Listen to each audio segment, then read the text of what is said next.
Dapat sana, isa siyang pangarap na lumulutang sa dagat, ang pinakamalaki, pinakamarangyang pasahero na barko sa buong Pilipinas. Isang barkong sobrang ganda, kaya tinawag siyang Princess of the Orient.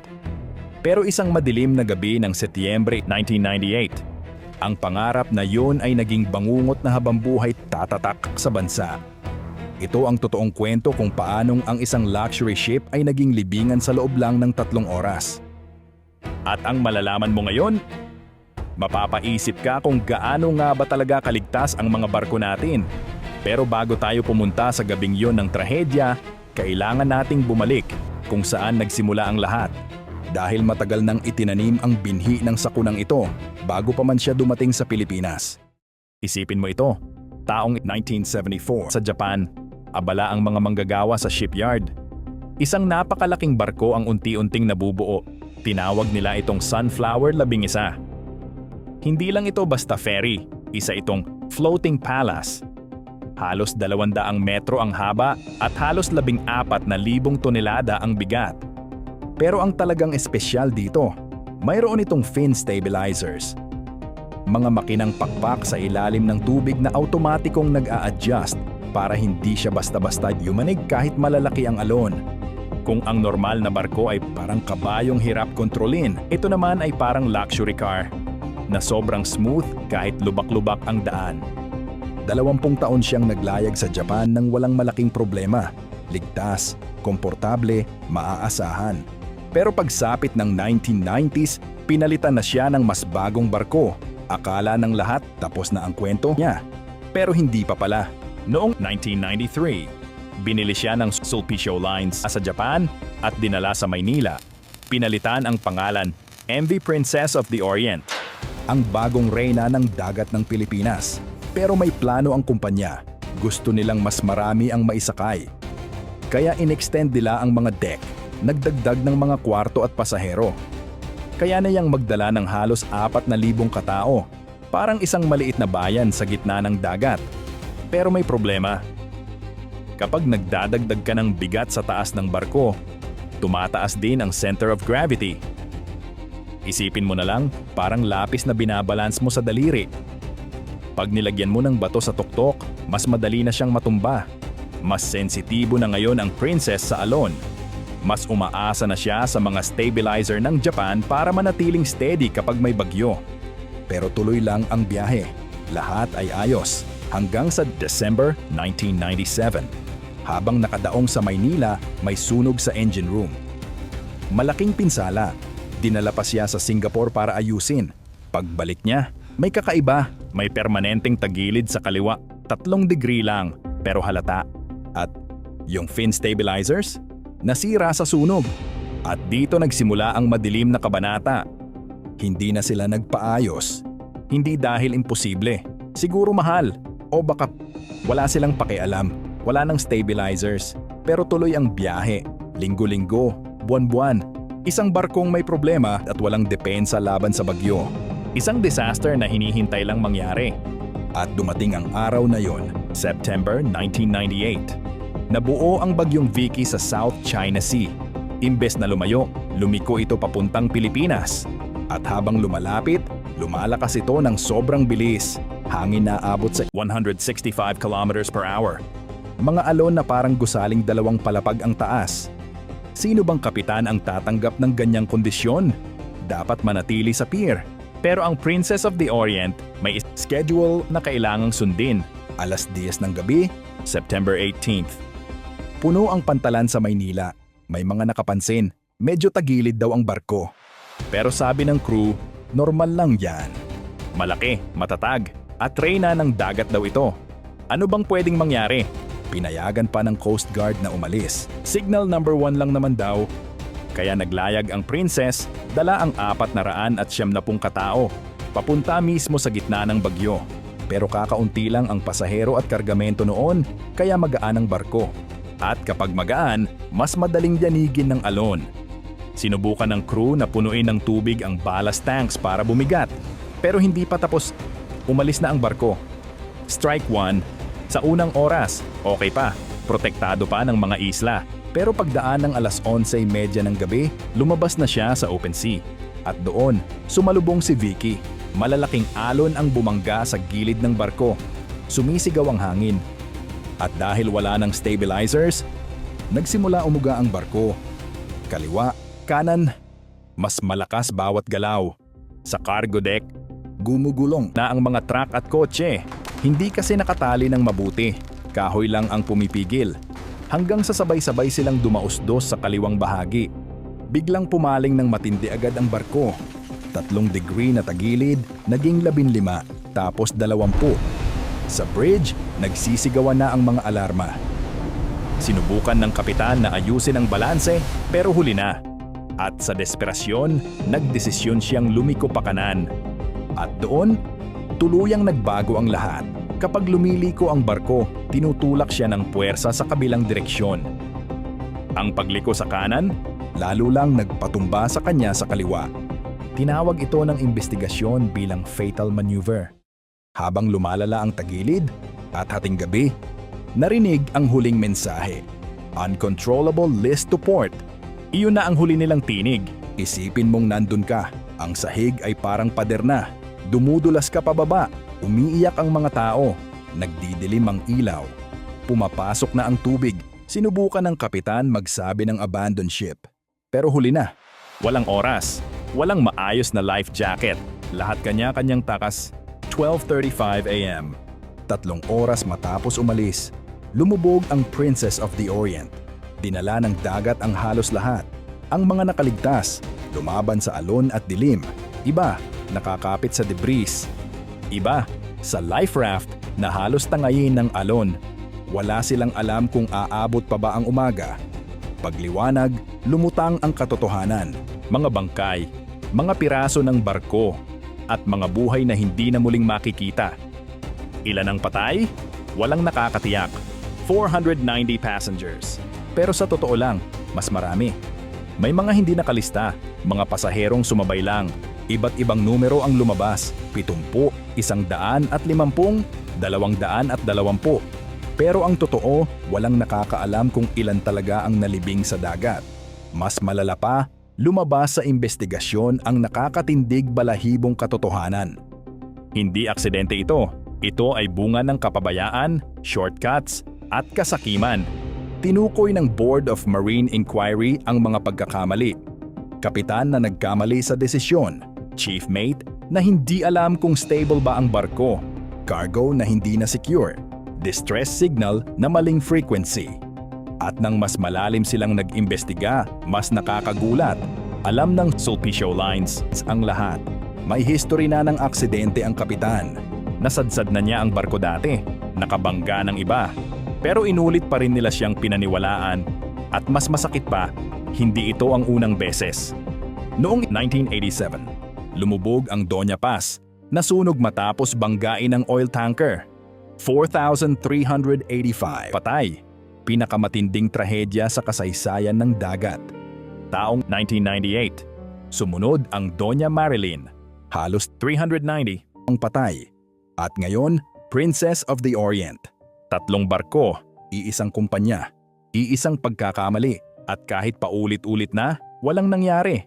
Walang parusa. Patuloy pa rin silang naglayag, parang walang natutunan. Hanggang sa 2008, Princess of the Stars, muling naglayag papunta sa bagyo. At muling lumubog. 800 patay. 4 na trahedya. Mahigit 5,500 patay. Ngayon, nakahimlay pa rin sa ilalim ng dagat ang Princess of the Orient. Tahimik. Parang natulog na lang. Pero ang katahimikang yun ay sigaw ng babala. Na ang mga trahedya ay hindi basta nangyayari. Ginagawa sila, unti-unti. Isang desisyong mali. Isang babalang binaliwala. Isang sistemang hindi inayos. At dahil doon, daan-daang buhay ang nawala. Hindi dahil sa tadhana, kundi dahil sa kapabayaan. Isa siyang paalala na bawat problemang pinapalampas, bawat safety check na nilalaktawan ay pwedeng maging dahilan ng susunod na trahedya. At ang tanong na ngayon, nakikinig ba tayo? O ginagawa na naman natin ang susunod na trahedya? February 27, 2004. Isang marangyang barko ang nasusunog sa Manila Bay. Sa gitna ng dilim, Sigawan ng daang-daang pasahero ang naririnig. Humihingi ng tulong. Ang isang normal na overnight trip ay biglang naging pinakamalalang terrorist attack sa dagat sa kasaysayan ng Pilipinas. Pero hindi lang basta pagbobomba ang nangyari. At ang katotohanan ay lumabas lamang matapos ang 8 buwan. Karamihan ng tao, iniisip na ang mga malalaking trahedya sa dagat ay aksidente lang. Tumama sa iceberg, maling galaw ng tao, o sira ang makina. Pero paano kung sabihin ko na 116 na inosenteng tao ang namatay dahil lang sa ayaw magbayad ng shipping company ng $1 milyon sa mga terorista? Ito ang nakakagulat na kwento ng Super Ferry 14. Isang barko na puno ng pag-asa na nauwi sa trahedya. Oras nang bumalik sa nakaraan. Welcome sa Shadows of the Past. Ang MV Super Ferry 14 ay hindi ordinaryong barko. Gawa sa Japan noong 1981. May bigat na higit 10,000 gross tonnage at kaya nitong magdala ng halos 1,747 pasahero. Hindi ito maliit na lumang ferry na parang sira-sira. Ito'y may magagarang disenyo, parang hotel sa dagat. Para sa marketing, premium. Para sa mga terorista, perpektong target. Kasi, kung ikaw ay nangungutong, hindi mo titirahin ang taong walang pera. Ang babalikan mo ay yung may magarang kotse, malaking bahay at matagumpay na negosyo. Para sa Abu Sayyaf at mga kakampi nila, ang Super Ferry 14 ay parang ilaw na kumikislap sa dilim. Senyales na malaki ang pera ng WG&A Super Ferry. Ngunit hindi alam ng 879 na pasahero noong gabi ng February 26, 2004 na ang kanilang barko ay may target na. Habang ang ilan ay papunta sa mga upuan nila para sa biyahe papuntang Cagayan de Oro, may isang pasahero na bumaba na. Ang pangalan niya, Redondo Cain de Losa. At may iniwan siyang higit pa sa tiket. Sa loob ng isang lumang TV malapit sa Bunk 51, itinago niya ang 3.6 tons of TNT na may timer. Ang bomba, sinadya talagang ilagay sa mababang palapag kung saan pinakamaraming tao. Hindi ito bastang galit, isa itong planadong pagpatay ng maraming inosente. Eksaktong 11 p.m., 1 oras matapos umalis ang barko, sumabog ang bomba, nagliyab ang apoy, kumalat ang usok, at nagsimulang magpanik ang mga tao. Ang amoy ng pulbura ay sumama sa makapal na itim na usok na bumalot sa tourist section. Ang mga pasahero nagising hindi dahil sa alon, kundi sa sigaw at sunog. Pero mas nakakakilabot pa ang nangyari pagkatapos. Alam ng kapitan, si Seferino Manzo, na hindi aksidente ito. Alam niya ang amoy, alam niya ang lokasyon, sabotahe ito. Pero hindi siya nag-utos ng abandon ship. Hanggang makalipas ang 2 oras at kalahati, habang lumalaganap ang apoy, habang nakakulong ang mga tao sa ilalim, isipin mo, 150 minuto. Sa panahong iyon, may mga taong tumatalon na sa dagat, sunog ang mukha, desperado.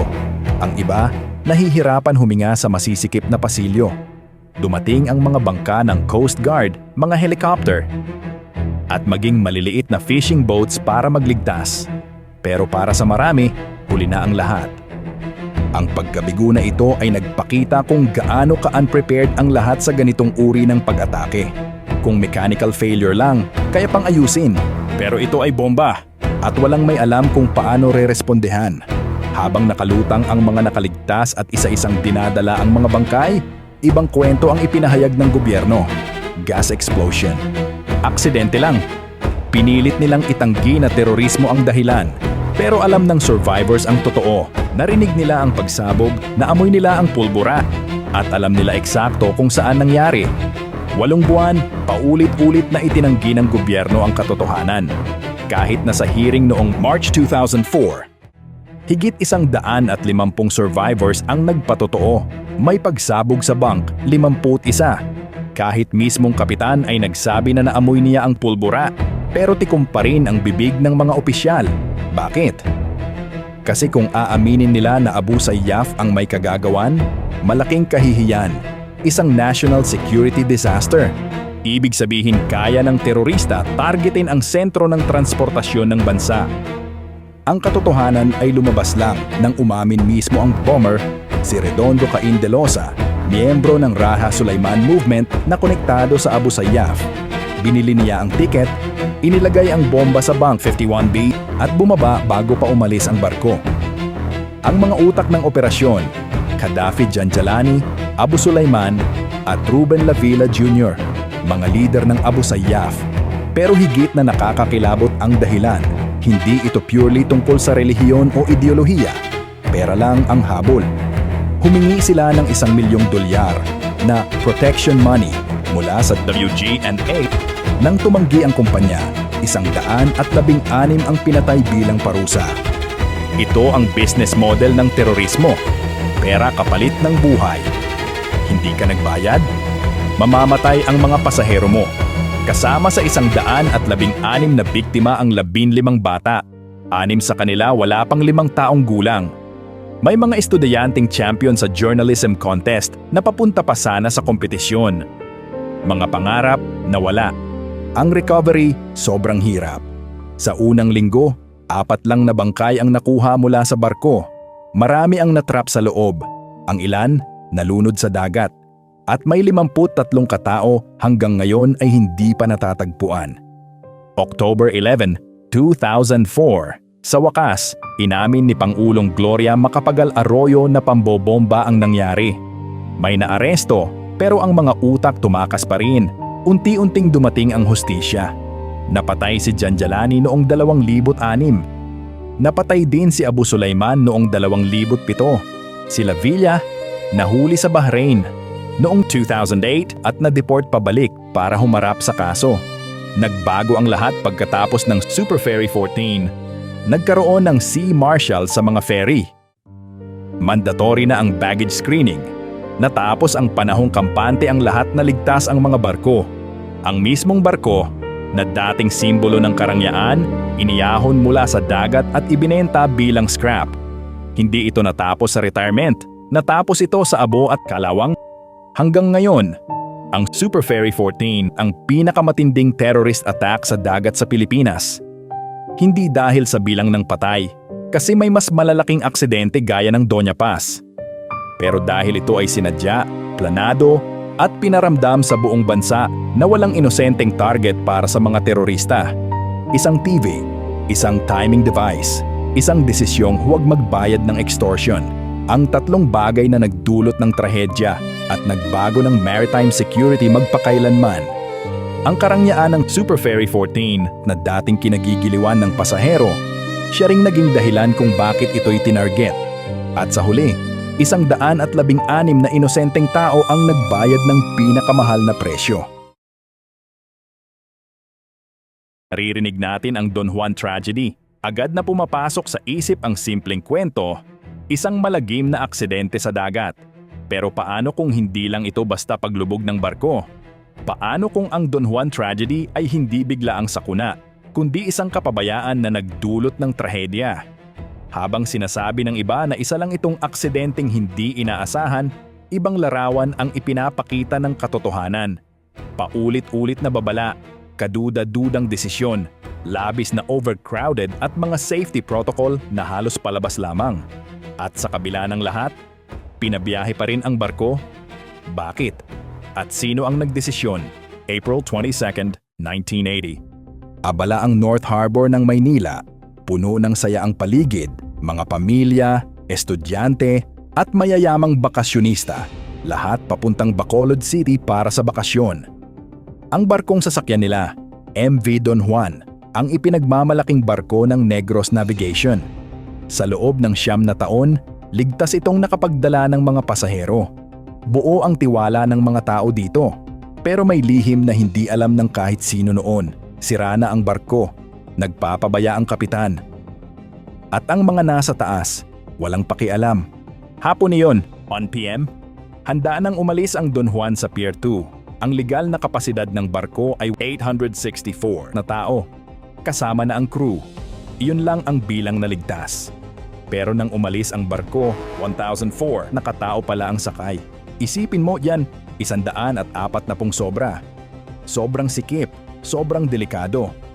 At nakalusot pa rin ito sa Philippine Coast Guard. Pero ang sobrang pasahero ay simula pa lang ng problema.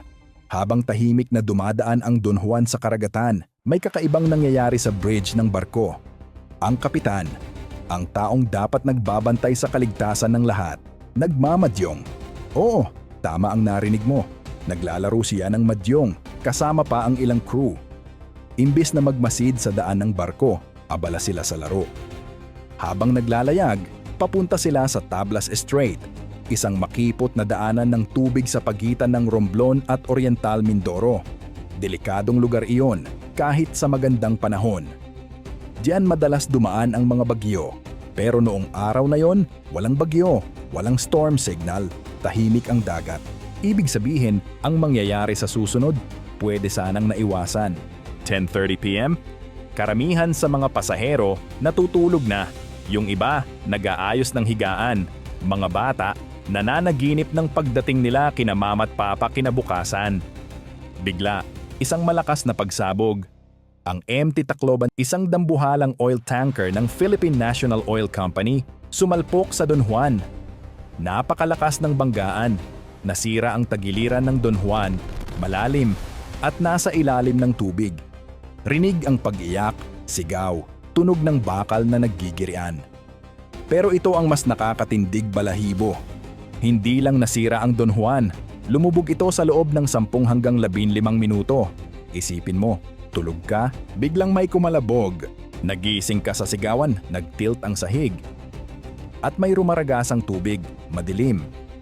Nagpapanik lahat, may 10 minuto ka lang para maghanap ng life jacket, mahanap ang pamilya mo at makaligtas. Bakit ang bilis lumubog ng Don Juan? Heto ang dahilan. Ang tama ng banggaan ay malalim, kaya mabilis pumasok ang tubig.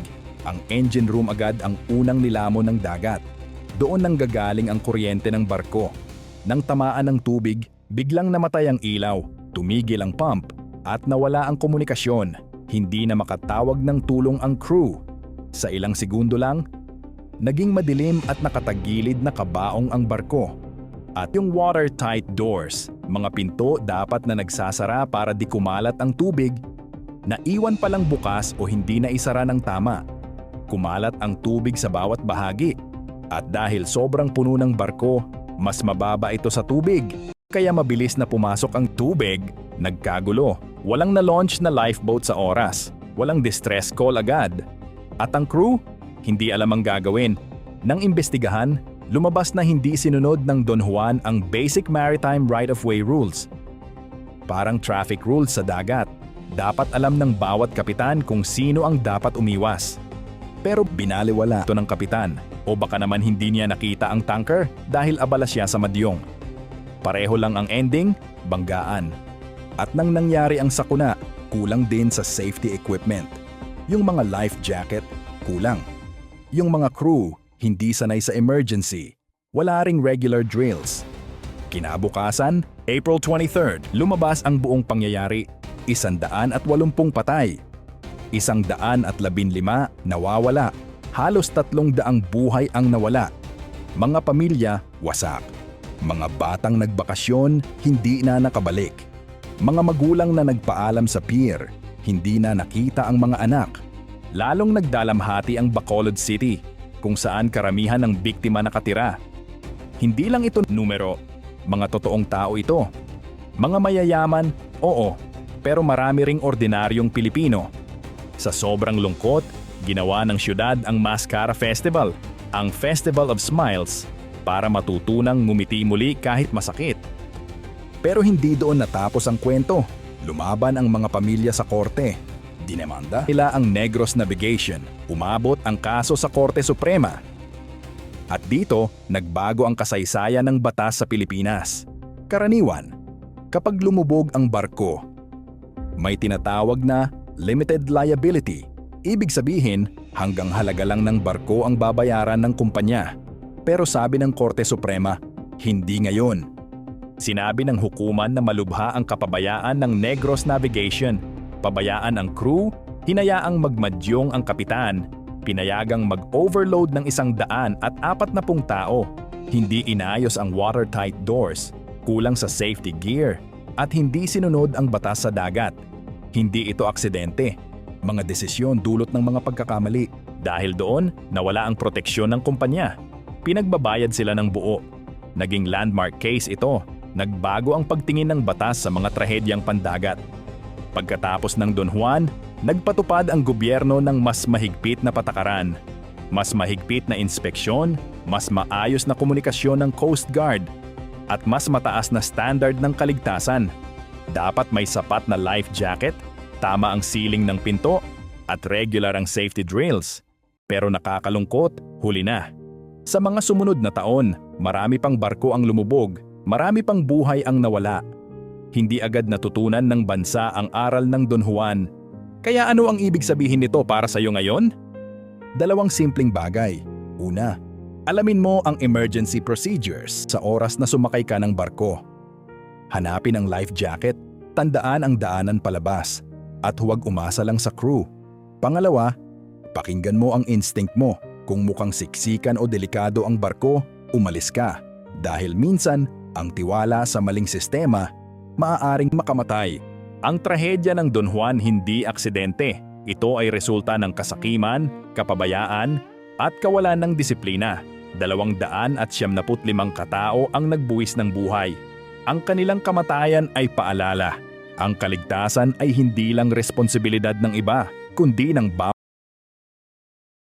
Imaginein mo to. Isang dambuhalang ferry na may sakay na halos 900 tao ang lumalayag diretso sa isa sa pinakamalalakas na bagyong tumama sa Pilipinas. Alam ng kapitan na paparating na ang bagyo. Nagbigay na ng babala ang Coast Guard. Pero kahit ganun, tuloy pa rin ang biyahe. At ang mga susunod na mangyayari ay makapigil hininga sa kaba. Ito ang totoong kwento ng MV Princess of the Stars. At ipapakita nito kung paano ang isang maling desisyon pwedeng magbunga ng pinakamatinding trahedya sa kasaysayan ng dagat sa Pilipinas. Oras nang bumalik sa nakaraan. Welcome sa Shadows of the Past. June 20, 2008. Abala ang port ng Maynila. Maingay, matao, pero sa malayo, may nakikitang panganib. Paparating na si Bagyong Frank. Malakas, mabilis, at nagbabadya ng matinding kapahamakan. Ang mga eksperto sa panahon, tinututukan na ang bawat kilos ng bagyo. Malinaw ang babala, delikado ito. Pero dito na nagiging kakaiba ang lahat. Ang MV Princess of the Stars, isang malaking ferry ng Sulpicio Lines, ay naghahanda sa regular na biyahe nito papuntang Cebu. Hindi ito ordinaryong barko. May sakay itong 870 katao. Kasama ang mga pamilya, mga batang pasahero, mga manggagawang pauwi, at mga crew na araw-araw nagtitiwala sa barkong ito. Nagpadala ng urgent bulletins ang Weather Bureau. Tinaas ang storm signals sa iba't ibang rehiyon. Kahit sinong may tamang pag-iisip ay magsasabing, huwag na tayong tumuloy. Pero may ibang plano si Captain Florencio Marimon. Eksaktong 8:04 p.m. habang paggabi na sa Maynila, nagsimula na ang biyahe ng Princess of the Stars. Nakalapag na ang bagyo sa lupa. Signal number 1, nasa Maynila. Sa Northern Cebu, signal number 2. Tuloy pa rin ang barko kahit ang destinasyon ay kapahamakan. Pero teka, may mas masahol pa. Ilang oras lang matapos umalis ang ferry, may nangyaring nakakakilabot. Biglang lumihis ng direksyon si Bagyong Frank. Imbes na predictable ang galaw ng bagyo, naging isang bangungot. Papunta na ito mismo sa dinaraanan ng barko. At wala nang atrasan. 11:30 p.m. Naglabas na rin ng utos ang Philippine Coast Guard na sanay na una pa. Bawal na ang lahat ng barkong bumiyahe. Pero huli na ang lahat. Nasa gitna na ng dagat ang Princess of the Stars. Diretso sa mapanganib na bagyo. At heto ang lalong nakakabahala. Ang may-ari ng barko, Sulpicio Lines, may matagal ng mga record na aksidente sa dagat. Mula 1980 to 2000, nasangkot na sila sa 45 maritime accidents. Isa na dito ang trahedya ng MV Doña Paz noong 1987, kung saan higit 4,000 katao ang namatay. Dahil dito, muling nabuksan ang usapin ng kaligtasan sa dagat at kung gaano kahigpit ang pagbabantay sa mga ferry operations sa bansa. Habang naglalayag, Princess of the Stars sa gitna ng gabi, wala pa ring kamalay-malay ang mga pasahero. Yung iba natutulog sa kanilang cabin, yung iba nagkukwentuhan. Marami siguro ang excited na makarating sa Cebu. Hindi nila alam, papunta na sila sa trahedya. Pero may ibang plano ang kalikasan. Dumating ang June 21st, 5 a.m. Kumikilos na papuntang kanluran si Bagyong Frank, eksaktong nasa ruta ng barko. Tumitindi na ang storm signals. Signal number 3 sa Romblon, doon papunta ang barko. 6:30 a.m. Sinubukan ng mga opisyal sa pier ng Maynila na tawagan ang barko. Pinayuhan sila na umiwas sa bagyo. Pero ito ang problema, baka hindi na pwede umatras sa ganitong oras. Mga bandang 11:30 a.m., nakipag-ugnayan ang Princess of the Stars sa Sulpicio Lines. Masama ang balita, may problema sa makina. Sumadsad na sila malapit sa Sibuyan Island. Lumalala ang sitwasyon at lalo pang lumalakas ang bagyo. Ayon sa ulat, naantala ang pagbibigay ng babala sa Coast Guard. Isang oras pa ang lumipas bago nag-send ng distress call ang Sulpicio Lines, 12:55 p.m. samantala lumulubog na ang barko. At ang susunod na mangyayari, Alam na ni Captain Marimon na wala ng ligtas na daan. Nakatagilid na ang barko pakaliwa. Tumitilapon ang malalaking alon sa deck. Pumapasok na ang tubig. Unti-unti nang lumulubog ang barko. Mga bandang tanghali, binigkas ng kapitan ang utos na kinatatakutan ng kahit sinong marino. Abandon ship.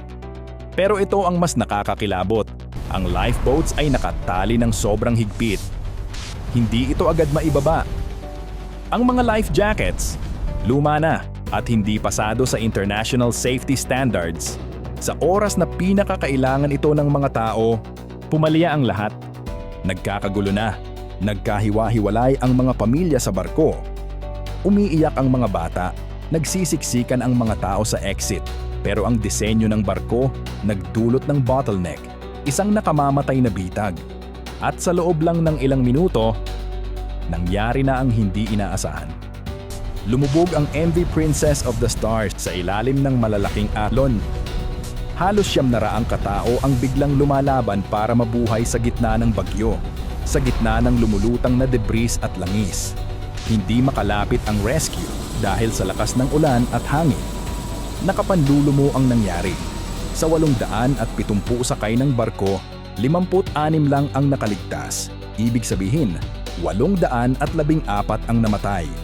Pero ayon sa ilang report, posibleng lampas 1,500 pa ang tunay na bilang ng nasawi dahil may mga pasaherong hindi nakalista.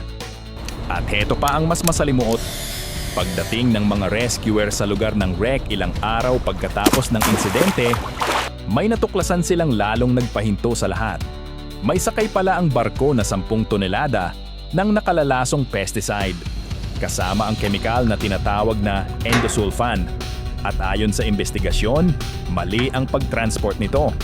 Dahil dito, nagdeklara ng 5 kilometers danger zone sa paligid ng wreck. Itinigil ang recovery operations. Hindi makuha ang mga katawan, wala ring closure ang mga pamilya. Delikado kasing lapitan ang lugar. At nagbukas ito ng masalimuot na kaso, pinagtanggol ng Sulpicio Lines ang sarili nila.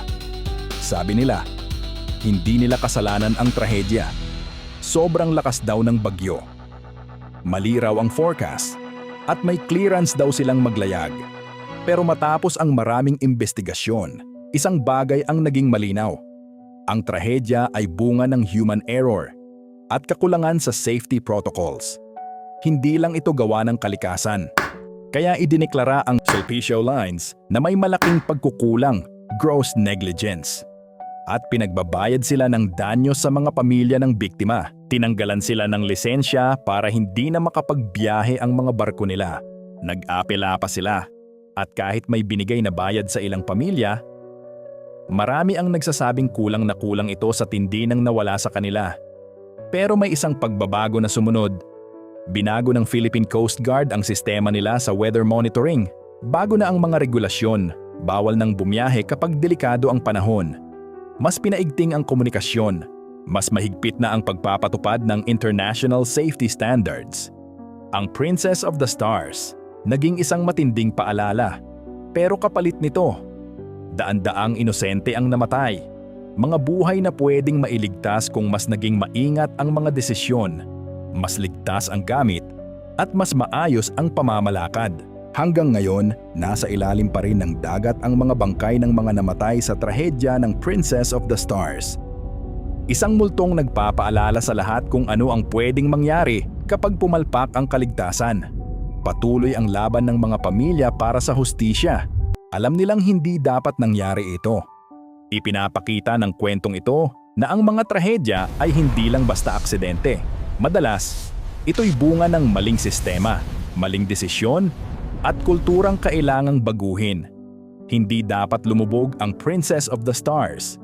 Hindi dapat mamatay ang 814 na katao. Pero nangyari ito. At dahil doon, naging mas malinaw kung gaano kahalaga ang kaligtasan sa dagat at ang pananagutan ng mga kumpanya. Kaya sa susunod na sumakay ka ng barko, alalahanin mo ang Princess of the Stars dahil ang kaligtasan mo hindi lang nakadepende sa panahon. Nakadepende ito sa sistema at sa mga taong may hawak ng responsibilidad na maiuwi kang ligtas.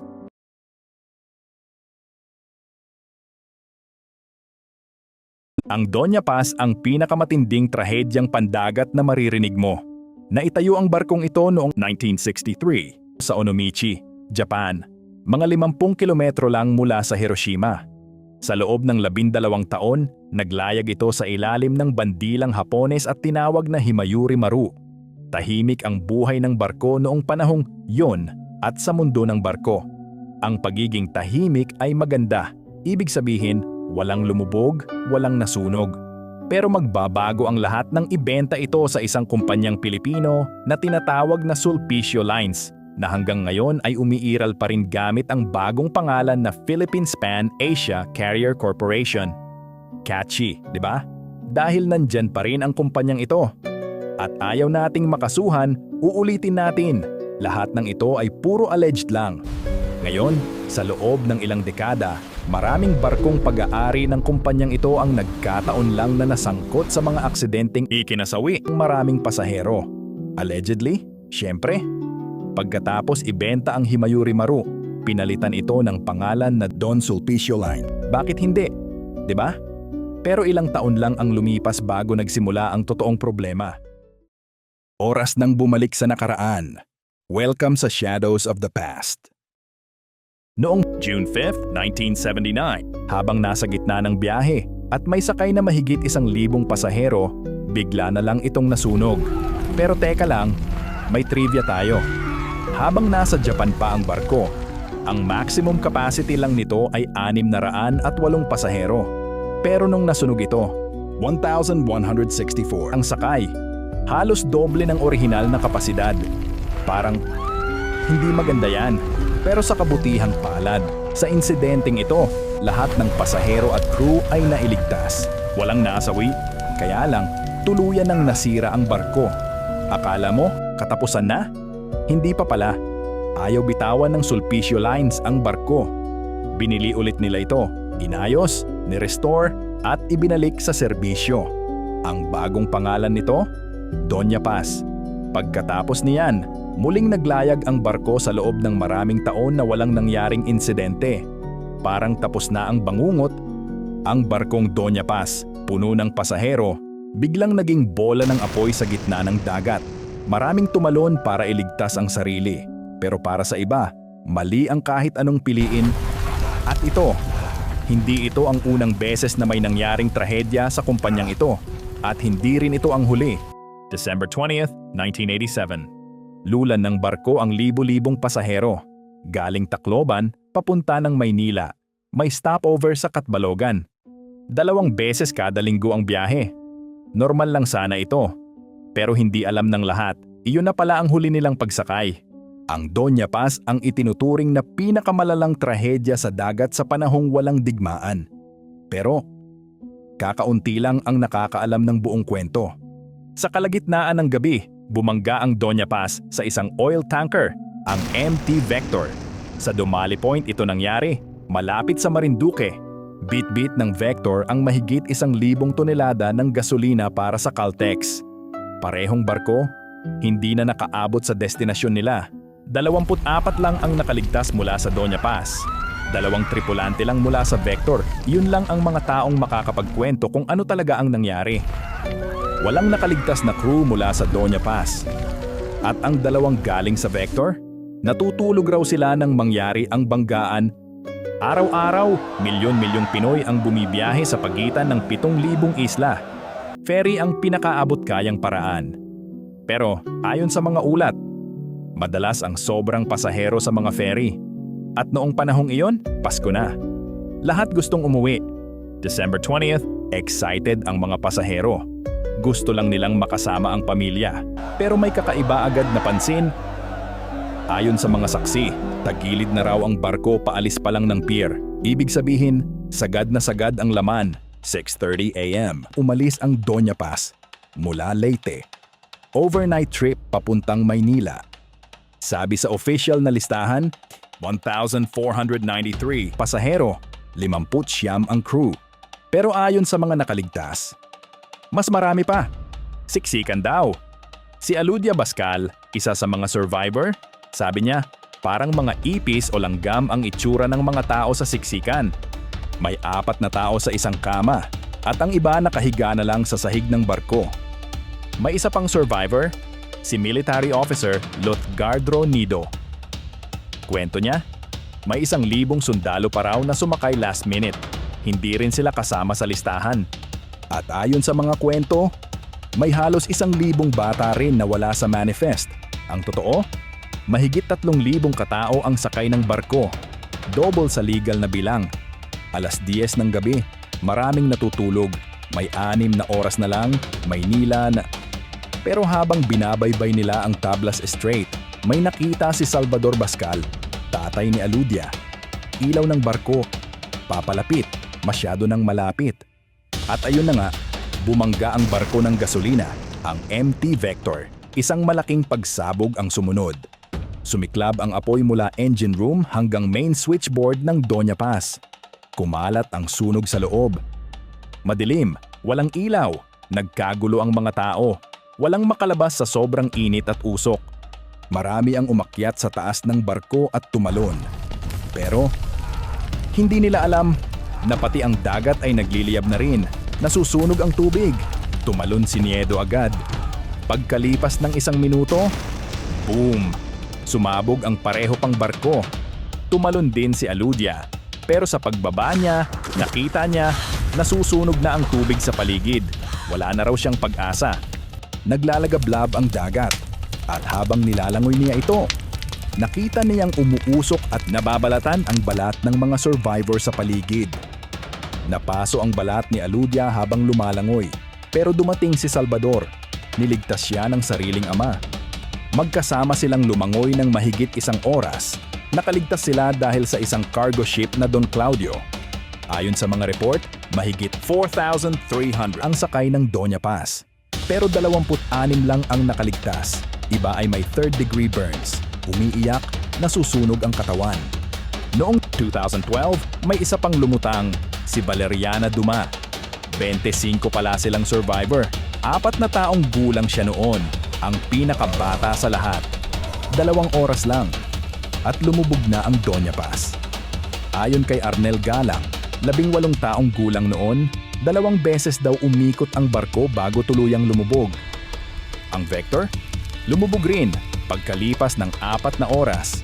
Pero alam mo ba, 8 oras matapos ang banggaan. Saka palang nalaman ng Philippine Maritime Authorities ang insidente. At inabot pa ulit ng 8 oras bago sila nakapag-rescue mission. Sa mga sumunod na araw, 207 bangkay lang ang nahanap. Maraming nalunod. Marami ring pinaniniwala ang kinain ng pating. Pero ang mas malamang, ayon sa mga eksperto, nasunog at nalunod ang mga nasa lower deck. Ang tanong ngayon, paano nga ba nagbanggaan ang 2 barko? Maliwanag ang gabi, maayos ang panahon, mabagal lang ang takbo nila. Doña Paz, 26 kilometers per hour. Vector, 8 kilometers per hour. At may 30 square kilometers pa ng open sea. Malawak. So bakit pa sila nagbanggaan? Ayon sa nakaligtas na crew ng Vector, si Second Officer Reynaldo Tarif, kulang daw sila ng tao. Walang lisensya ang kapitan nila. Wala ring lisensya ang Chief Engineer. At ang barko nila, walang certificate of inspection, hindi dapat pinayagang maglayag. 2 pa ang kailangan para sa manibela, kaya zigzag daw ang takbo nila, patungo sa Doña Paz. Pero bakit hindi na ilagan ng Doña Paz? Ayon sa mga survivor, nanonood daw ng movie ang kapitan. Yung ibang opisyal, nagiinom. Isang apprentice lang daw ang nasa bridge, kaya nung nakita nila ang Vector, wala na sa oras para umiwas. Wala ring nagbigay ng instructions, wala ring nakausap sa radyo. Bakit? Peke ang radio license ng Doña Paz. Expired naman sa Vector. Sa huli, sinisi ng Board of Marine Inquiry ang Vector. Illegal. Walang lisensya. Walang lookout. Walang kapitan. Pero ayon sa Coast Guard, wala rin daw crew sa pwesto ang Doña Paz nung banggaan. At ang life vests, nakalak. Ang barko? Originally pang-608 lang, pero dinagdagan ng 2 deck para sa mas maraming pasahero. Pero hindi nila binago ang Certificate of Stability. Ibig sabihin, kahit isang malakas na hangin o alon, pwede na siyang tumagilid o lumubog. At hindi dito natapos ang kalbaryo ng Sulpicio Line. 4 na trahedya. Mahigit 5,000 ang namatay sa loob ng 11 taon. Ang huli, 2008, ang Princess of the Stars, nalubog din. 800 katao ang namatay. May memorial ngayon sa Catbalogan. Dito, binibigyan ng puugay ang mga biktima. Kasi, karamihan sa kanila hindi na nahanap. Ngayon, ang Sulpicio Lines, iba na ang pangalan. Philippine Pan-Asia Carrier na sila.